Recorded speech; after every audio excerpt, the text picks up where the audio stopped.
gossip. Steady gossip. What's up, world? You're tuned into 423 FM. You already know we've got you covered with your daily dose of celebrity drama. Now let's get into it. If you're from Los Angeles like I am, you probably grew up listening to Big Boy on Power 106. Born Kurt Alexander, he's hosted his own morning show in LA since 1997, spending nearly 2 decades at Power 106 before making the switch to Real 92.3 in 2015. It's an understatement to say that this dude is an icon in the world of radio, hip-hop, and Los Angeles in general, which is why it was such a shock to so many people when he moved on from the station we all associated with him for such a long time. Just as Big Boy has always been one of the biggest names in radio, Power 106 was one of the biggest names in hip-hop, but that quickly changed for the station once their star quarterback made the switch. On February 5th, 2015, iHeartMedia announced the debut of Real 92.3, the new home of hip-hop and R&B in Los Angeles. The next morning at 9:23 a.m., the former rhythmic oldies station kicked off their new start with 10,000 commercial-free joints from major hip-hop and R&B artists like Drake, Nicki Minaj, Jay-Z, and Usher. Their jump onto the scene marked Power 106's first full-powered competition in almost a decade. The day before this, Big Boy shocked the world with his announcement that he'd be leaving Power 106 after 21 years to take his morning show over to iHeartMedia, but not without a fight.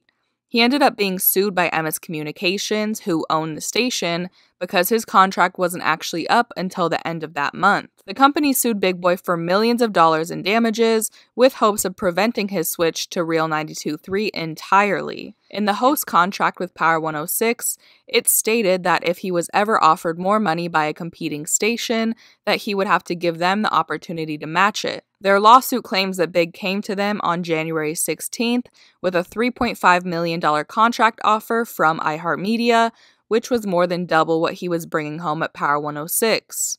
And even though they offered to match that number, he still decided to leave, which they said was a breach of his contract. While MS did win a temporary restraining order that kept Big Boy from jumping over to Real 92.3 until a hearing in March, that didn't last long, and he brought his popular morning show to Power's crosstown competitors on March 9th, a little over a month after his initial departure announcement. Fast forward to January 2016, Big Boy and MS Communications settled their suit, with both sides paying their own legal fees, though the other terms of the settlement remain confidential. And just as the legal problems between these two parties came to an end, the consequences from Big Boy's departure started to come to light for MS. On January 7th, 2016, MS set out to reduce their expenses by laying off 32 employees and issuing pay cuts for all of their senior executives. This stemmed from their third quarter earnings dropping by 5.3%, with most of that loss coming from Power 106 following Big Boy's move to Real 92.3. Power 106 was Los Angeles' 5th most popular radio station in January of 2015.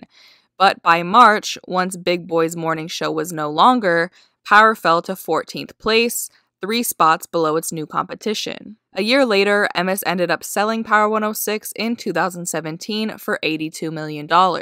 But even 4 years after this major shift of power throughout LA radio, Big Boy's departure is still affecting his former station. After Big left Power 106 in 2015, Jay Cruz, who had been working the night shift at the station for 4 years, took over the morning show as Big Boy left for iHeartMedia. But only a few years later, in 2019, Cruz pulled the exact same move that his predecessor did and jumped from his longtime home over to the 2 p.m. slot at Real 92.3. Cruz's shift was undoubtedly led and facilitated by his friend Big Boy, and radio lovers in Los Angeles know how huge it is to have these two on the same station again, especially having back-to-back slots. Though his departure from the station didn't see nearly the same impact that Big's did, it does raise questions of why longtime hosts for the station were so eager to leave, especially since Big Boy always emphasized the fact that for him, it was never about money. In January of 2015, Power 106 held a 4.0 Nielsen rating, meaning they pulled about 4 million average viewers, which dropped to almost half that 2 months later when Big Boy left for Real 92.3, and unfortunately for Power, they still haven't really recovered. Their 2.8 rating 4 years ago hasn't budged much since then, and the most recent ratings available for May of 2019 show the station at a 2.9. That's a little better than the Real 92.3's 2.8 million, but nowhere near where they were just a couple years ago. It goes without saying that the station would have experienced a ratings drop regardless of Big Boy's role in the situation, since iHeartMedia brought another urban station onto the market for the first time in a decade. But if you think Big Boy's switch to Power's crosstown rival didn't play a huge part in the demise of his former home, you would be dead wrong. Something that might get people switching their dial back to Power 106 is the station hiring Nick Cannon as the host for their abandoned morning show slot, which he started in June of 2019. In what might have been an even lower blow than leaving the station, Big Boy blew Power 106's huge announcement that Nick Cannon was coming by first announcing it on his rival morning show, a deal which he was aware of because of his longtime friendship with the new host. Ratings for Nick's new gig haven't come in yet, but a big name like this is bound to garner some ratings, even if it's just for some initial curiosity. When Big Boy signed his deal with iHeartMedia in 2015, it was for 3 years, which of course has already passed, so it's safe to say the radio legend is happy enough at his new home to have renewed his contract. Even following the end of his lawsuit with Power 106, Big is still hesitant to talk about the details on why he decided to make the jump over to Real 92.3.